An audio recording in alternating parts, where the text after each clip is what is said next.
to be killed and Talmuds to be burned.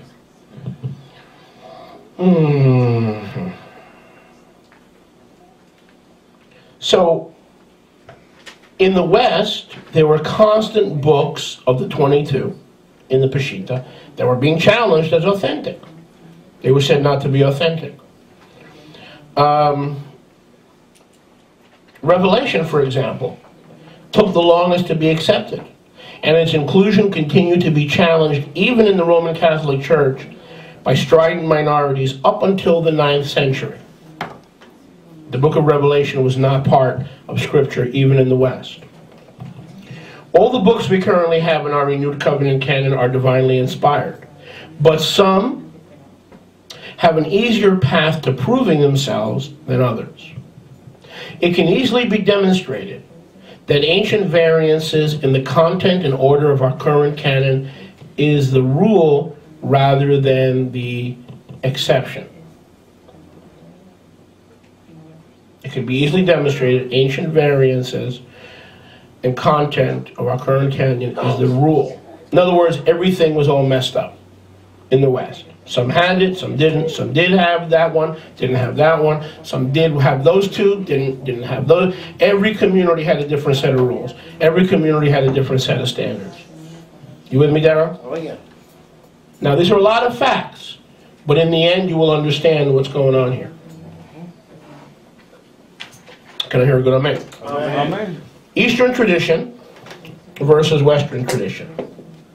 Let me pop myself another throat soother. It is important to realize that Eastern believers, meaning Aramaic speakers, east of Yerushalayim, had a radically different mindset than the Roman counterparts, even when addressing Gentile populations. In the West, Jewish influence of the Gospels was downplayed and eliminated greatly. And some, like Marcion and Tatian, immediately come to mind, tried to eradicate Jewish influence altogether. As a result, when the congregations under the Western control began distributing Bibles, and what other congregations belonged to the West? The Protestants, Baptists, Methodists, Presbyterians. These are all part of Western culture. I don't care where you go. It's all the same situation. As a result, when the congregations of the West, under their control, began distributing Bibles, there was a propensity to put the Jewish books out of circulation or last, which is why in all your perverted Bible translations, James and Hebrews and Peter are in the back, and Revelation is in the back, and Paul, the apostle, is right in the front, because he is a god in Christianity. Paul is a god, and he's worshipped as a god. And his own testimony said he was the least of the shlichim. He said James is greater, Peter is greater, the shlichim are, I'm the least, because I persecuted the kehillah of Yahweh. And he had to give me a special appearance because I was so hard-hearted and hard-headed. But they elevate him to a god. You go to a pastor and say, what did Yeshua say about the Torah? Well, Paul said, I'm not interested. I asked you what Yeshua said. Well, Paul, the Apostle Paul, listen, do you talk English or do you talk Swahili? Exactly. I didn't ask you about Paul. What did Yeshua say about the Sabbath? What did Yeshua do about the Sabbath? Oh, Luke 4:1 and Luke 4:16. As was his custom, he entered the synagogue on the Shabbat. Oh. Then the pastor will say, yeah, but Paul said, one man esteems one day, another man esteems every day. Let every man be fully convinced in his own mind. Listen, you religionist, you.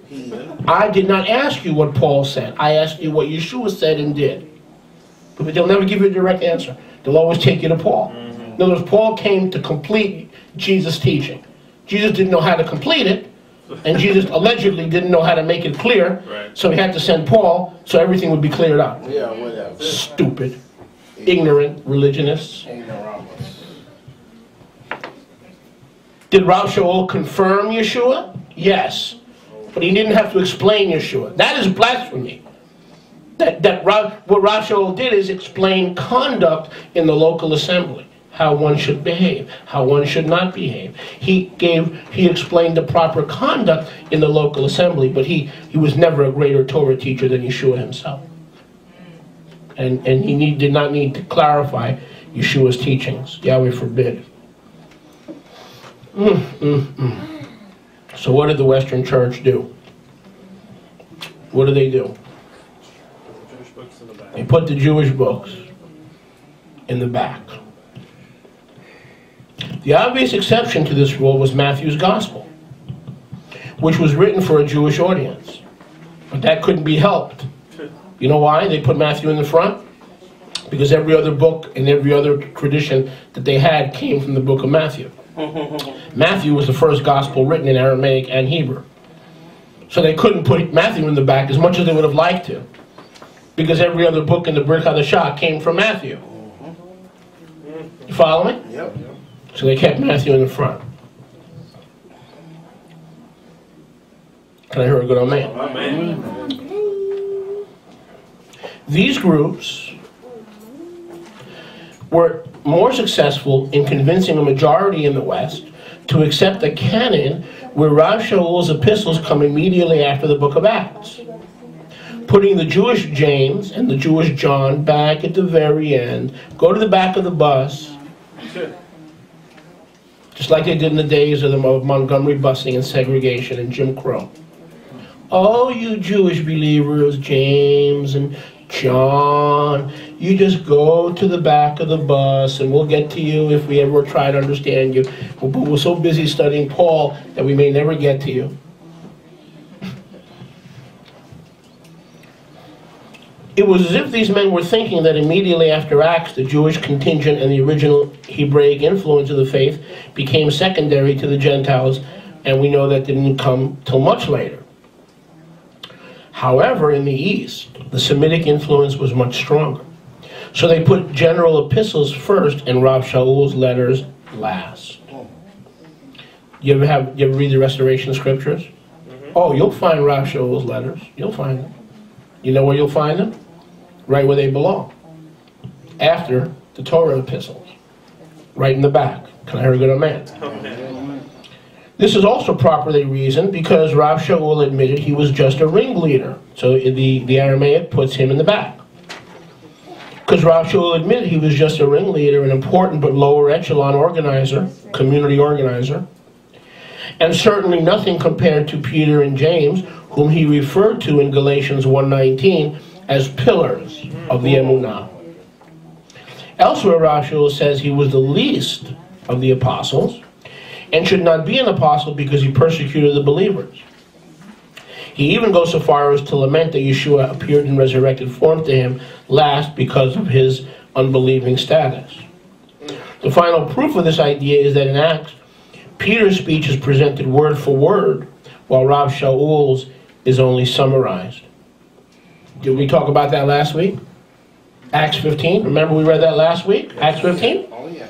Rav Shaul's speech is summarized, Kephas is given word for word.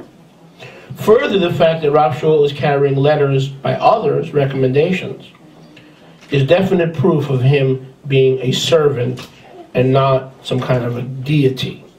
He carried letters of recommendation and he carried offerings. He was a servant, Darrell. Exactly. He was not the head of the Kehillah. I hear a good amen. Amen. The Eastern Peshitta order also reflects Yeshua's own teachings concerning the fact that while Yahweh is no respecter of persons, salvation has come from the Jews. And the message goes first to the Jews and then to the nations. Then early in the 6th century, the Syrian Orthodox Church aligned itself away from the Eastern Aramaic congregations and married herself to Rome. When that happened, they began translating from the Greek into the Aramaic and developed what we now call the Western Five. Now, don't miss this now, because this message is designed to make you a scholar, or a scholarette, or a raisinette. So you need to follow with me so you don't lose me. So when the Syrian Orthodox Church split from the Eastern churches and they aligned themselves with the West, they created from the Greek, translated into the Aramaic, those 5 missing books: 2 Peter, 2nd and 3rd John, Revelation, and Jude.